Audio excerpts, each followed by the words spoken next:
안녕하세요, 오토헤럴드 김은기입니다. 오늘은 폭스바겐의 파사트 GT를 만나보겠습니다.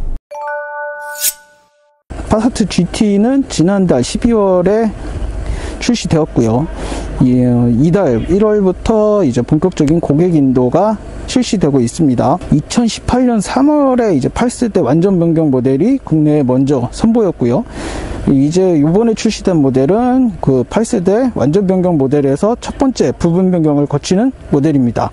8세대 파사트 GT 같은 경우는 이제 기존의 국내의 파사트는 이제 미국형 모델이 좀 출시되어서 판매가 되었었는데 8세대 파사트 GT부터는 이제 뒤에 GT라는 꼬리표가 달리면서 유럽형 모델이 출시되기 시작했습니다.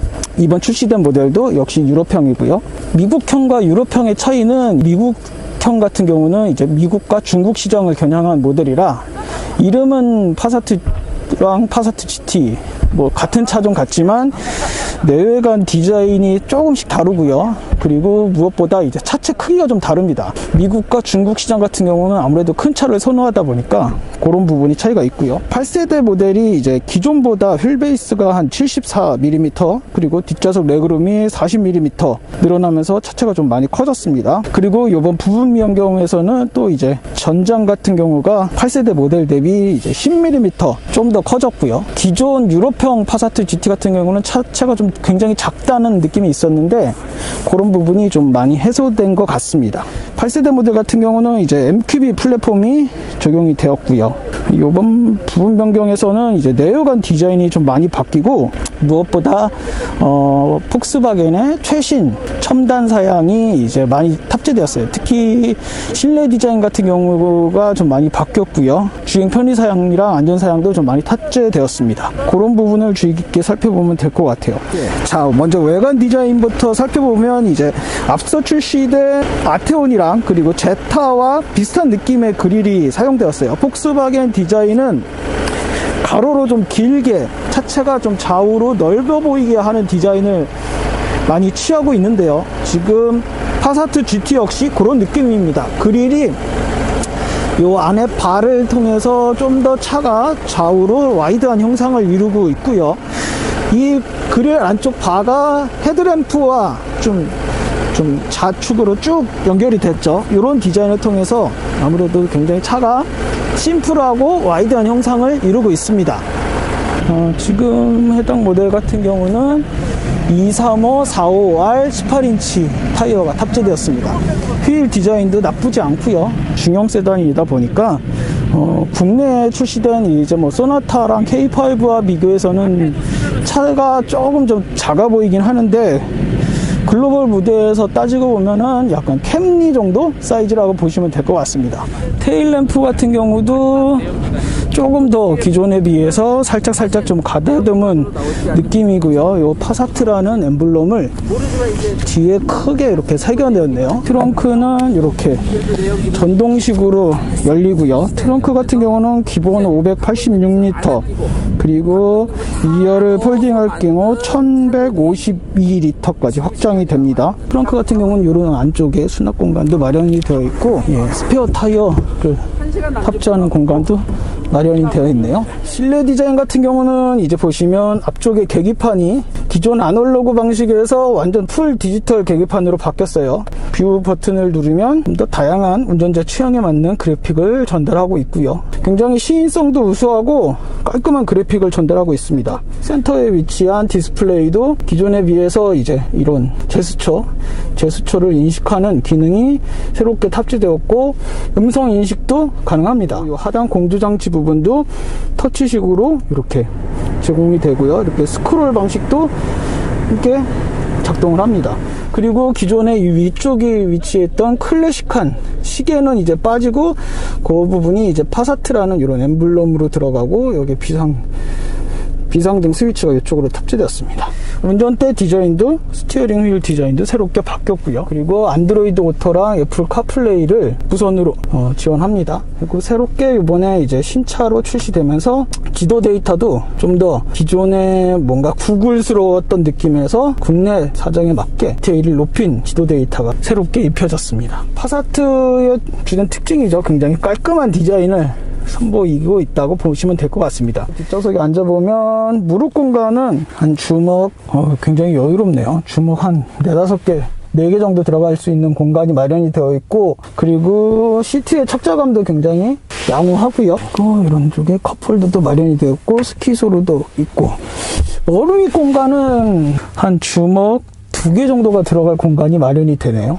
파사트 GT는 국내에 2.0 TDI 프리미엄, 2.0 TDI 프레스티지, 그리고 2.0 TDI 프레스티지 포모션, 이렇게 3가지 트림으로 판매가 되고요. 앞서 말씀드린 2가지는 전륜구동 베이스고, 끝으로 2.0 TDI 프레스티지 포모션은 4륜구동 모델입니다.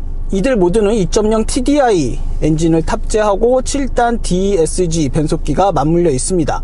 이를 통해서 190마력의 최고 출력과 40.8kgm의 최대 토크를 발휘하고요. 최대 토크 같은 경우는 비교적 실용 영역에 가까운 1900rpm에서 3300rpm 사이에서 최대 토크가 발휘되고, 그리고 전륜구동 모델 같은 경우는 연비가 14.9km/L, 그리고 포모션은 14km/L 나타내고 있습니다. 일단 지금 정차 상태에서 실내의 진동이나 소음은 아무래도 디젤 엔진이다 보니까 약간 이 운전대로 약간의 진동이 느껴지고요. 외부에서 들렸던 것만큼은 크게 들리지 않네요. 먼저 이렇게 지금 출발을 했는데요. 앞쪽에 위치한 헤드업 디스플레이가 굉장히 좀 큼지막하고, 속도랑 차선 유지, 그리고 내비게이션 정보, 이런 것들을 아주 간략하게 표현해 주고 있습니다. 지금 외부 온도가 거의 영하 3도예요. 영하 3도라서 지금 아무래도 지금 이쪽이 시승하는 곳이 가평이다 보니까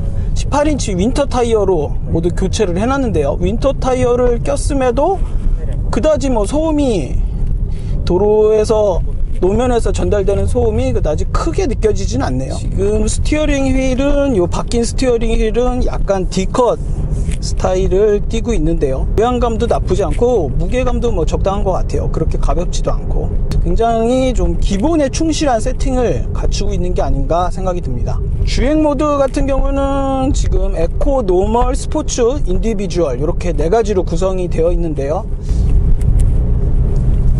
그런데 이런 좁은 도로를 달릴 때도 이 스티어링 휠의 조향감이 썩 나쁘지 않네요. 그리고 지금 보니까 RPM이 이제 2000대 정도 도달하기 시작하면 약간의 엔진음이 실내로 좀 더 많이 유입이 되고요. 운전대로 느껴지는 진동도 좀 더 강도를 더하는 느낌입니다. 안전장치 같은 경우는 이렇게 차선을 넘게 되면 스티어링 휠에 약간의 그 진동이 느껴져요. 폭스바겐의 이제 전반적인 특징은 굉장히 좀 주행 질감에 있어서 약간 좀 기본에 충실한 세팅이 대부분 맞춰져 있는데요. 이 파사트 GT 역시 그런 부분을 중점으로 이루고 있는 모델이 아닐까 생각이 드네요. 폭스바겐 파사트 GT에 새롭게 탑재된 트래블 어시스트 기능을 고속도로에 진입을 해서 활성화했는데요.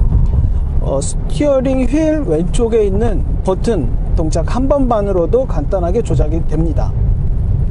앞차와의 차간거리를 유지해 주고요. 그리고 좌우측 차선을 유지해 주고 굉장히 기본적인 ADAS 기능을 제공하고 있습니다. 이렇게 차선을 좀 벗어날 것 같으면 자동차가 이제 그것을 감지하면서 안쪽으로 유지해주고, 지금 차선 정중앙을 딱 유지해주면서 잘 달리고 있습니다. 지금까지 파사트 GT에 새롭게 탑재된 트래블 어시스트 기능까지 경험을 해봤고요. 파사트 GT가 이제 공식적으로 이달부터 고객 인도를 시작하게 됐는데요. 일단 굉장히 기본에 충실한 모델인 것 같아요.